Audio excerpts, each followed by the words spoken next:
ever check your phone for 1 minute and lose 20. You were not searching for bad news at all.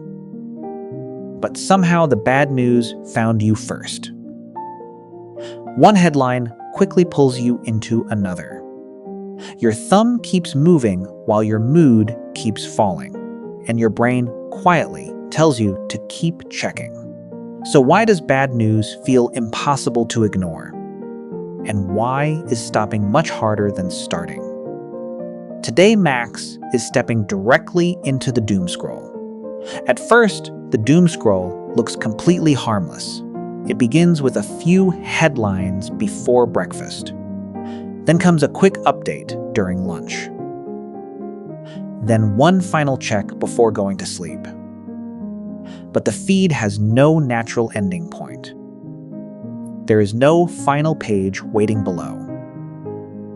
There are no closing credits after the last post. No voice ever says that you are fully caught up. Maybe the next post contains something important. Maybe the danger is getting closer to you. Maybe everyone else knows something you somehow missed.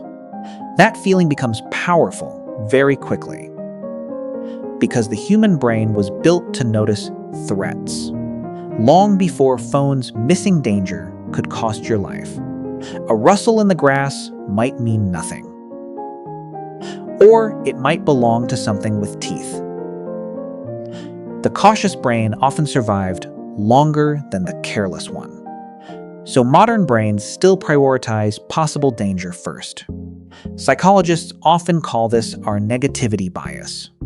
Negative information captures attention faster than neutral information. It also stays inside memory for much longer. One insult can outweigh 10 honest compliments. One alarming headline can erase an otherwise calm morning. This does not mean that you enjoy suffering. It means your attention system treats danger as urgent. Urgent information always jumps to the front of the queue. And online platforms are excellent at manufacturing urgency. Breaking news makes the brain look immediately. Popular arguments make the brain fear missing the conversation. Each signal tells your brain to look right now. Then uncertainty adds another powerful hook. Incomplete stories are especially difficult to leave. You want to discover exactly what happened next. But online stories rarely feel truly complete. Every update creates several new questions. Answers quickly turn into arguments and reactions. Those reactions then create even more updates. Before long, the entire loop feeds itself. Variable rewards make the loop even stronger. Some posts are boring enough to make you yawn. But occasionally, one post feels shocking or deeply relevant.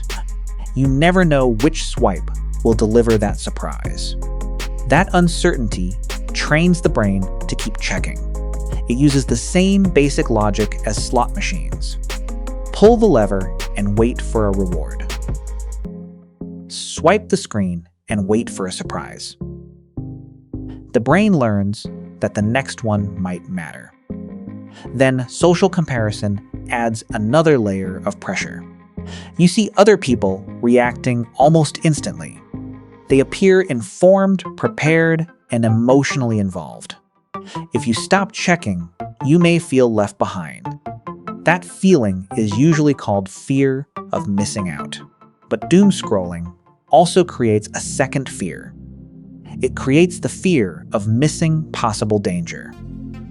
You are not only afraid of missing something fun, you are also afraid of becoming unprepared. So constant checking begins to feel responsible, even while the habit makes you feel miserable. Your body also reacts to every threatening update. Your heart may begin beating slightly faster. Your jaw tightens and your shoulders slowly rise. Stress makes the entire system more alert. Alertness makes the brain search for more danger. More danger then creates even more alertness. Soon, your body becomes part of the scrolling loop. You are no longer simply reading the feed.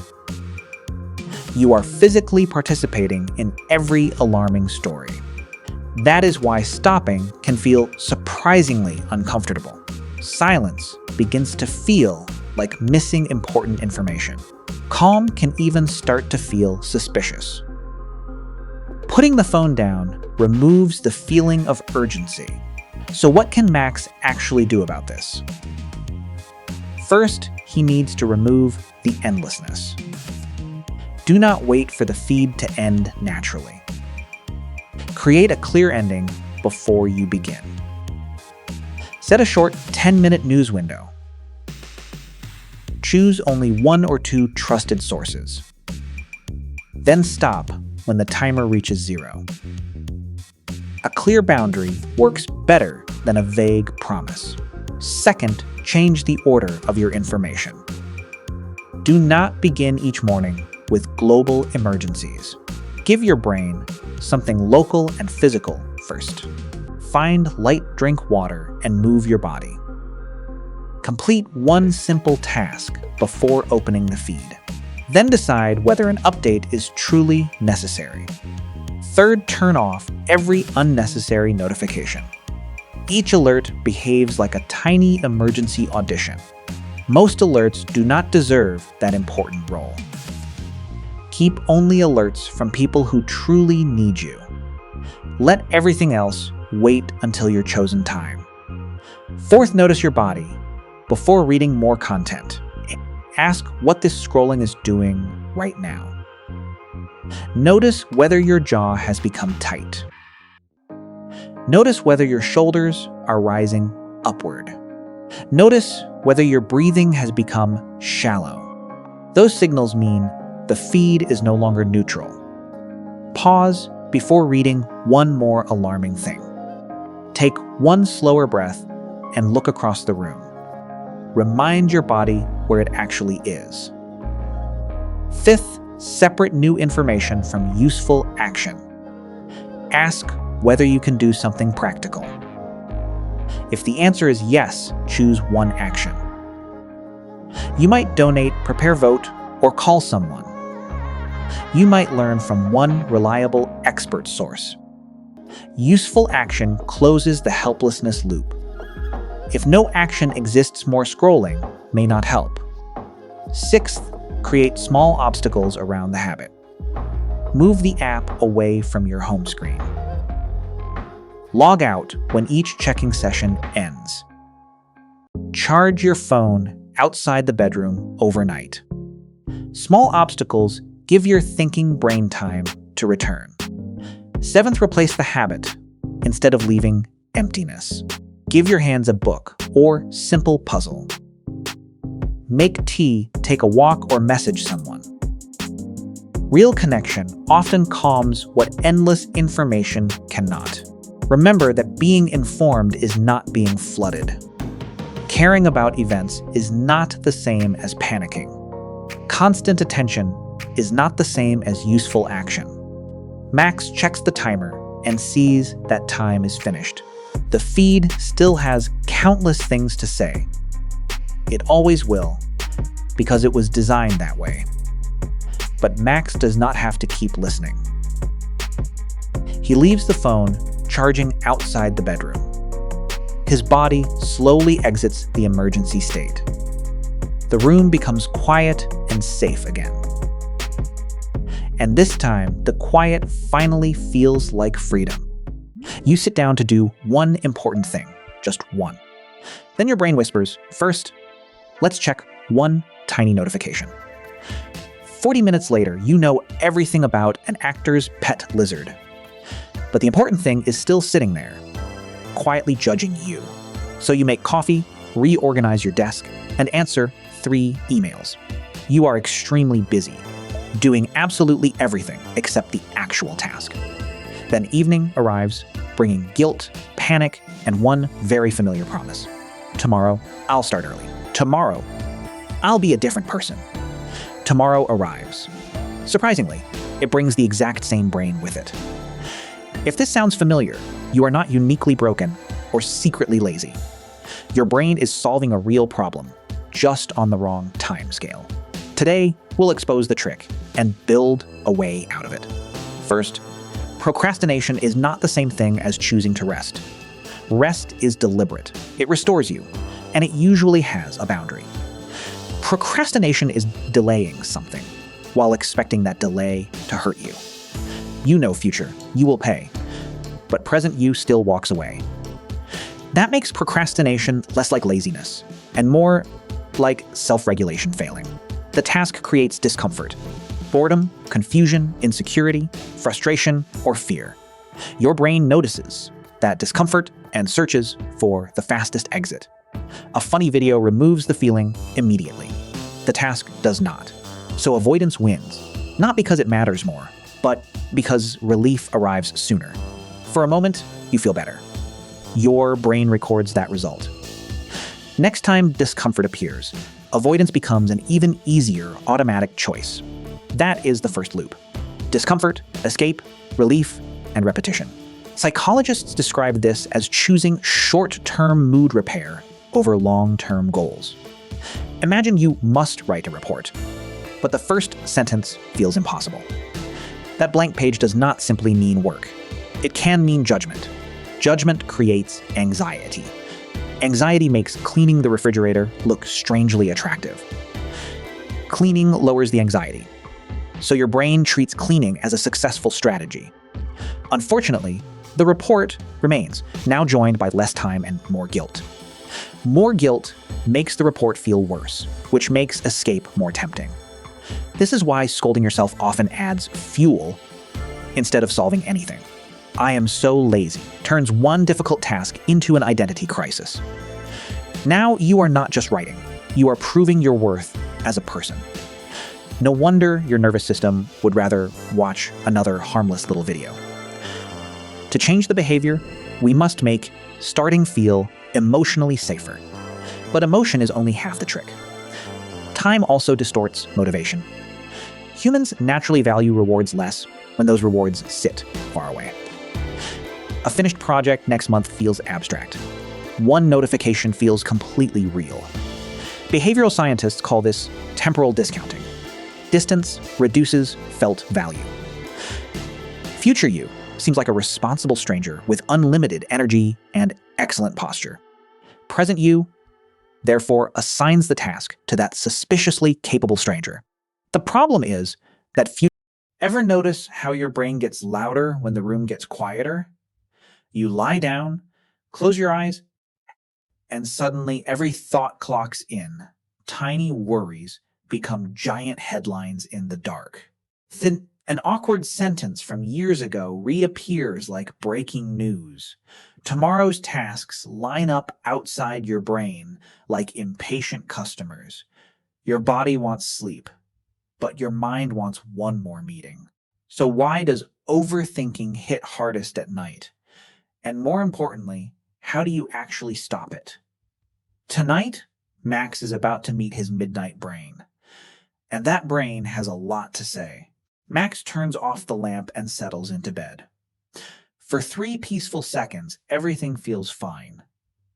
Then his brain whispers, "Did you send that email?" Another voice adds, "What if tomorrow goes badly?" A third voice asks, "Why did you say that weird thing at lunch?" Suddenly, Max is wide awake again. His blanket stays still, but his thoughts start running laps. One idea triggers another, then 10 more.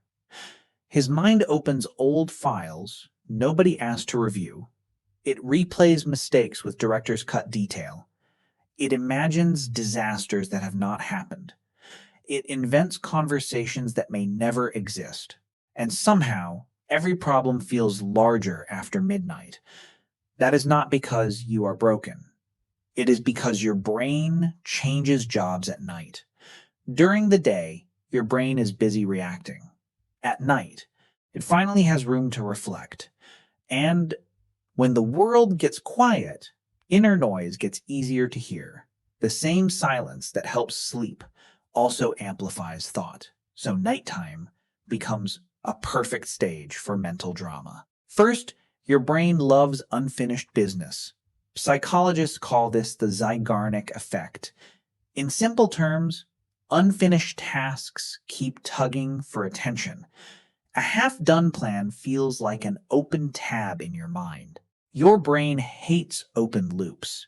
It would rather keep reminding you than risk forgetting. That is useful at noon.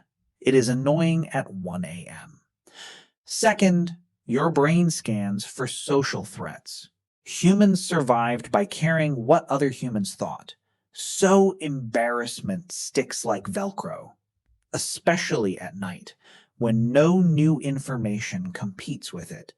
That weird joke from 2018 suddenly gets front row seats. Third, your brain dislikes uncertainty, and the future is basically uncertainty wearing a calendar. At night, tomorrow feels close enough to worry about, but too far away to fully control. So your mind fills the gap with predictions. Many of those predictions are negative. Not because your brain is cruel, because your brain is protective. It thinks worst-case planning might keep you safe. Sometimes that helps you prepare. Often it just keeps you awake. There is also a body factor. At night, you are tired, and tired brains think differently. Mental filters get weaker when energy gets lower. Small concerns feel bigger when self-control is reduced. A tired brain is less like a wise teacher and more like a nervous intern with full access. Then your body joins the chaos. One worried thought speeds up your heart slightly. You notice the heartbeat and think, why is my heart fast? That thought creates more alertness. More alertness creates more sensation. More sensation creates more worry. Now your brain says, see, something is wrong. This is how a tiny concern becomes a feedback loop. Thought wakes the body alarms the mind wakes the body even more, and sleep moves farther away. So how do you break the loop? How? Not by yelling at your brain to shut up. Brains are terrible at obeying that command. Try not to think a thought, and it often gets louder. Instead, the goal is to give the brain closure. You want to signal, I heard you, and we're handling it. Strategy 1 is the brain dump. Before bed, write down what keeps floating around. Tasks, worries, reminders, random ideas, all of it. Do not organize it perfectly. Just move it from mind to paper. This works because your brain trusts external storage. A note says, you do not need to hold this all night. Strategy 2 is making a tiny tomorrow plan.